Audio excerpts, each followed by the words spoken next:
माश की दाल बहुत ही मज़ेदार बनती है और बहुत सारे तरीक़ों से बनाई जाती है। उनमें सबसे मशहूर तरीक़ा है ढाबा स्टाइल की माश की दाल। लेकिन आज जो तरीक़ा मैं आपके साथ शेयर करने जा रही हूँ वो ढाबा स्टाइल की माश की दाल को भी इंशाल्लाह मात कर देगा। बिस्मिल्लाहिर्रहमानिर्रहीम, मैं बीना खान हूँ और आप देख रहे हैं आपका अपना यूट्यूब चैनल कुकिंग वर्ल्ड। मेरे तमाम देखने, सुनने और पसंद करने वालों को मेरा बहुत बहुत सलाम। तो जनाब, हम स्टार्ट कर रहे हैं बहुत ही मज़ेदार तरीक़े से और बहुत ही आसान तरीक़े से बनने वाली माश की दाल, बिल्कुल कढ़ाई स्टाइल में। तो चलिए इसको स्टार्ट करते हैं। तो बिस्मिल्लाहिर्रहमानिर्रहीम से करते हैं शुरुआत। व्यूअर्स, यहाँ पर मैंने लिया था 250 ग्राम के बराबर माश की दाल और इसको मैंने तकरीबन आधे घंटे के लिए सोक करने के लिए रख दिया था। अब मैं इसको कुकर में शामिल कर रही हूँ और यहाँ पर मैंने लिया है 1 टेबलस्पून के बराबर भुना हुआ और कुटा हुआ ज़ीरा और तेज़ पत्ते। इन दो चीज़ों के साथ मैं शामिल कर रही हूँ 1 सर्विंग स्पून के बराबर घी। कोई सी भी आप दाल बनाएं, उबालते वक्त उसमें अगर आप घी डाल देंगे तो कमाल की दाल बनेगी, बहुत ही खिली खिली और बहुत ही जायकेदार। साथ ही मैं इसके अंदर पानी शामिल कर रही हूँ तकरीबन 2 गिलास भर भर के। जहाँ यहाँ पर जो मेरे पास गिलास मौजूद है, अगर इसकी पैमाइश की जाए तो तकरीबन आधा लीटर ये पानी बनता है। तो आप आधा लीटर के करीब इस दाल के अंदर पानी शामिल कर दीजिए, कुकर को लगा दीजिए और उसके बाद फिर हम आते हैं दूसरे इसके मसाले के स्टेप की तरफ। यहाँ पर मैंने दाल को गला कर रख दिया था, आखिर में आपको दिखाऊंगी। और अब मैं ले रही हूँ तकरीबन यही वाले सर्विंग स्पून 2 और इसके अंदर मैंने शामिल कर दिया है लहसुन।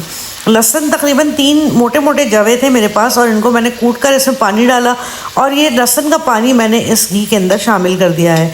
अब हम इसको इस हद तक पकाएंगे कि ये पानी इसके अंदर से रिड्यूस हो जाएगा और जो इसके अंदर लहसुन के चंक्स हैं वो हल्के हल्के से सुनहरी हो जाएंगे। साथ ही मैं इसके अंदर शामिल कर रही हूँ साबुत मिर्चें तकरीबन 7-8 के बराबर। जितनी आपको पसंद हो आप इसमें शामिल कर सकते हैं। अब जैसा कि आप देख रहे हैं यहाँ पर लहसुन का पानी बिल्कुल रिड्यूस हो गया और हमारा ऑयल जो था ना वो ट्रांसपेरेंट हो गया है और यहाँ लहसुन भी थोड़ा सा सुनहरी हो गया है। तो इस काम को करते हुए मुझे तकरीबन 2 से ढाई मिनट लगे थे।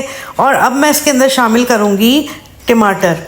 टमाटर मेरे पास हैं तकरीबन 6 अदद। ये छोटे वाले साइज़ के टमाटर हैं, अगर आप बड़े साइज़ के टमाटर डाल रहे हैं तो 3 भी काफ़ी होंगे। इनको मैंने आधा आधा कर लिया है और मैं इस तरह से इसको शामिल कर रही हूँ कि इनका फ्लैट पार्ट नीचे यानी ऑयल के अंदर होगा और जो उभरा हुआ या गोल पार्ट है वो ऊपर होगा। इसको इस तरह से डालने का मकसद ये है कि जब हम इसको ढकेंगे और हम इसको 10 मिनट के लिए ढकेंगे, तक तेज़ आंच पे ही ढकेंगे, तो इससे क्या होगा कि टमाटर थोड़े से गल जाएंगे और इनका जो छिलका होगा ना वो ऊपर से आराम से उतर जाएगा और हमारी दाल के अंदर ख़राब महसूस नहीं होगा, ना मुंह में आता हुआ बुरा लगेगा। तो यहाँ पे मैंने इसको ढक दिया है तकरीबन 10 मिनट के लिए। 10 मिनट के बाद खोल के दिखाती हूँ आपको। टमाटर अधगले हो चुके हैं और इनके ऊपर का जो छिलका है वो भी बिल्कुल आराम से उतरने वाला हो गया है। यहाँ पर मैं इसको आराम से निकाल लूँगी। जैसा कि आप वीडियो में देख रहे हैं, बहुत ही आराम से ये सारे छिलके रिमूव हो जाएंगे। बहुत ही सिंपल दाल है दोस्तों, बहुत ही मज़ेदार है। आपको यकीन नहीं आएगा कि आपने घर में इतनी उम्दा दाल तैयार की है। लोग वाह वाह करेंगे और बहुत ही शौक़ से आपकी दाल खाएंगे और मेरे ख्याल में कोई और तरीक़ा दोबारा आप नहीं इस्तेमाल करेंगे, आप सिर्फ इसी तरीके से इस दाल को पकाया करेंगे। बहरहाल यहाँ पर हमने जो टमाटर थे हमारे, उनको हमने कुचलना शुरू कर दिया है ऑयल के अंदर ही। और जब टमाटर थोड़े से कुचले जाएंगे तो इसमें मैंने शामिल किया है सुरख मिर्च पाउडर, हल्दी पाउडर, कुटी हुई लाल मिर्चें और नमक। सब चीज़ें मैंने 1-1 टीस्पून डाली है। सिर्फ हल्दी जो है मैंने हाफ़ टी स्पून के बराबर डाली है। इसको हम अच्छा सा मिक्सअप कर देंगे मसाले में और थोड़ा भूनना शुरू करेंगे। जब मसाले की पोजीशन इस तरह से हो जाएगी यानी थोड़ा दरदरा हो जाएगा तो इसके अंदर मैं शामिल कर रही हूँ कड़ी पत्ते और कटी हुई हरी मिर्चें। इन तमाम चीज़ों को भी मसाले में अच्छी तरह से हम मिक्स करेंगे और अब फ़ौरन ही हम इसमें शामिल करेंगे दाल। दाल आप देख सकते हैं मैंने उबाल के जो रखी थी, इसको मैं बताना भूल गई, या मैंने एग्जैक्ट 10 मिनट मैंने इसको पकाया है सीटी आने के बाद और फ्लेम उसके बाद मैंने बंद कर दिया था। तो आप देख सकते हैं इसका लुक कितना उम्दा आया है, बिल्कुल खड़ी खड़ी है और इसके अंदर पानी की क्वान्टिटी बहुत ही कम है। पानी इसलिए कम होना चाहिए कि आपकी दाल खड़ी खड़ी रहेगी। अगर पानी ज़्यादा होगा तो वो सौगी हो जाएगी और अगर आप पानी फेंक देंगे तो दाल का जायका ख़त्म हो जाएगा। तो यहाँ अच्छी तरह से मैं दाल को मसाले के साथ मिक्स कर लूँगी और उसके बाद फिर हम शामिल करेंगे कुटी हुई काली मिर्च 1 टीस्पून के बराबर। और अब बहुत ही आला चीज़ हम इसके अंदर शामिल कर रहे हैं यानी कि कोयला। इसको कढ़ाई लुक देने के लिए ये स्टेप बहुत ही आला है। मैंने यहाँ कोयला गर्म कर लिया था और इसको हम डायरेक्टली दाल के अंदर डाल देंगे और मैं ढक्कन लगा दूँगी और तकरीबन 10 मिनट हम इसको रखेंगे। 10 मिनट के बाद मैंने इसको खोल लिया था, कोयला रिमूव कर दिया था और इसके अंदर शामिल कर दिया था ज्वेलिन कट कटे हुए अदरक और हरी मिर्चें। और लीजिए भाई, हमारी बहुत ही मज़ेदार कड़ाही माश की दाल बिल्कुल रेडी है। जैसा कि मैंने आपको शुरू में बताया था कि माश की दाल बहुत सारे तरीक़ों से बनाई जाती है और सबसे फेमस है ढाबा स्टाइल की दाल। तो जनाब, ये जो स्टाइल है ये ढाबे को भी मात कर देगा। आप मेरे वर्ड्स अपने पास महफूज कर लीजिए।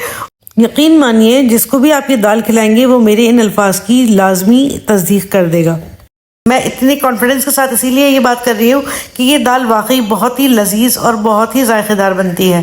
तो जनाब, ये थी मेरी छोटी सी काविश। उम्मीद है आपको बेहद पसंद आई होगी।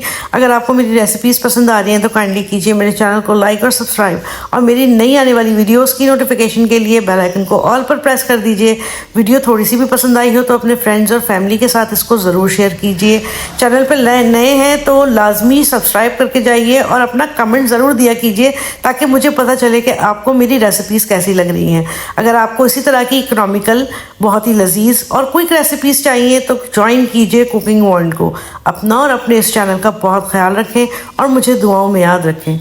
अल्लाह हाफिज़।